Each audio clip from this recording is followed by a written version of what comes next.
Бүгін Анарханды көріп, майды тәсірландық. Енді Анархан, әрқачал Анархан қанша көсақ ма. Біз енді бал дәуірімізде, балық вақытымызда Анарханның пластинкісін тыңшап, мұны ятлапты деп өскендік. Бірақ шынды ма, қанша көсақ ма, яны шындыки еңқи қойық, милли мазмұн әрқачан біздің қайлық тұрды. Енді бұл Анарханның Маштақ қарсақ 34 жылдың болса 91 жылдан бір әсірге еқін уақыт сәхінден түшмей кеп отыр. Бұл сәхінден түшмей кеп отыр, ол фақат бір әнәні емес, ол қименадыки ұйғырныңки классик бір пьесе, классик спектаклі. Ұядыки ұйғырның милли тұрмышы, ұйғырныңки чақ-чақлар болсын, ұйғырның нақш сазыр болсын, ұйғырның ұрпадаттар болсын, әтті ұйғырныңки айылдыки әр аял şu əzalarına özara münasibət bolsa, həmmisi şunçək bir qoyuq millilik qurab turduğan alohida bir millilik koloritli yuqori bir əsər. Şunun üçün bu bir əsər davamında bizning səhvimizdən düşmək yo'qdi. Anarxan şundaq Uyg'urning bütün madaniyatini, urf-odatini hammasini o'zida mujassimlashtirgan bir klassik əsər. Bu klassik əsər degan har qachon klassik bo'lib qolaverdi. Shuning uchun bugungi bizningki artistlarimizningki rejissyorlarning ko'rib xursand bo'ldik. Bunun yangi spektakldagi o'rnatgan mesela artistlar o'zgaryapti, rejissyorlar o'zgardi, biroq baribir shu Anarxan bo'lib kelib, har qachonda shu bizga shunday bir nihoyat bir qattiq ta'sirot berdi. Uning ustiga bu Aristotelning bir katarsis degan bir so'z bor. Bir fojiadan odamlar ma'naviy ruhiy jihatdan tozalanib, haqiqatan bu shu hozirning o'zida bizga ko'p narsani o'ylantirgan, ko'p narsalarni bizni shu ma'naviy jihatdan tozayotgan o'zining alohida bir kuchi bor. Ham bu kuch hech qachon ajrashmaydigan, har qatim ko'rganda har qachon yangi tarafdan bizga ta'sir qilgan ajoyib bir kuchga ega bir spektakl. Endi mushunday spektakldan keyin shahrimizda qo'yayotgan uchun hammamiz nihoyatda xursandmiz, xushalmiz.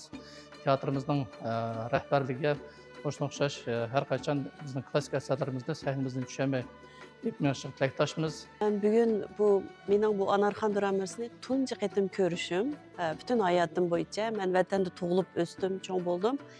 Biz o yerda kichik vaqtlarimizda masalan G'ayrib Sanam, Farhod Shirin, G'uncham dramalarını ko'rgan, ammo Anarxan dramasining teatrlashib sahnaga chiqishini tunji qatim ko'rishim. Shu men bek hayajonlandim. Hem bu bu sahnadagi aktyorlarninki tili shunchalik Uyg'ur tilining safligini saqlab qolgan. U jihatdan men bek hayajonlandim, hem g'urur tuydim. Uningdan boshqa şu Almatıda Uyg'ur teatri uzun yıldan beri shundoq taraqqiy qilib kelibdi. Bizningki Uyg'urlarning madaniyatini, tilini saqlab qilishda shu bizning san'at programmalarining qanchalik muhim rol o'ynaydiganligini ko'rib chiqdim. Uningdan boshqa shu Qozog'iston davlatining biz Uyg'urlarningki madaniyat ma'rifiga selayotgan mablag'i, qo'llashlariga rahmat aytgim keldi. Bugün o'zimizning san'atimizning beshigi oltin tuvriga bo'lgan Qudus Xo'jamerovning nomidagi muzikalik komediyalik teatrga kelib, bu yerdagi Anarxan dramasini ko'rib, shu balabaqlarim eng avval yodimga tushib ketdi, chunki Anarxan dramasini vinil plastinkasiga yozilgan bu dramani balabaqlarimizda tekrar tinglab, bu quloqlarimizga singib ketgan.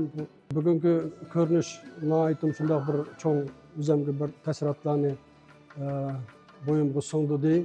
Har qanday emotsiyalar bu yurakdan o'tdi bugun. Bo'libmi yosh aktyorlarimiz intayin rollarni yaxshi somlab chiqdi.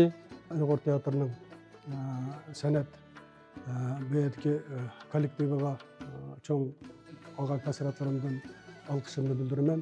Bugün men Anarxan spektaklini ko'rgüne kelib edim.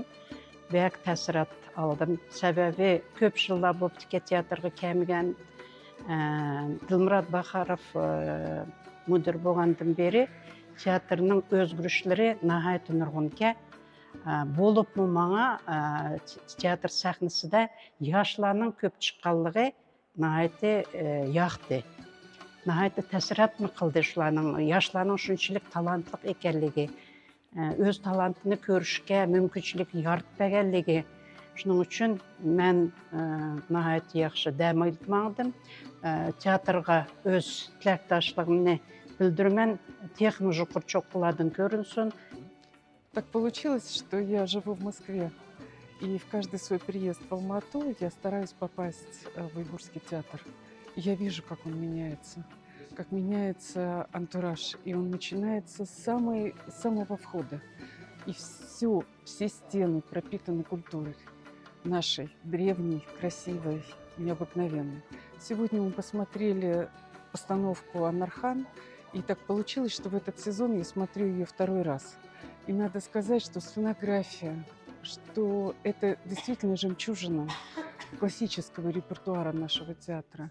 И я очень благодарна руководству театра, коллективу, артистам, которые сохраняют и которые так бережно относятся к этому классическому, неповторимому материалу. Мне хочется пожелать нашему театру процветания. Хочется пожелать творческих успехов, новых открытий, имен, пьес, да, которые бы раскрывали и дальше, да, вот нашу культуру, показывали ее всему миру.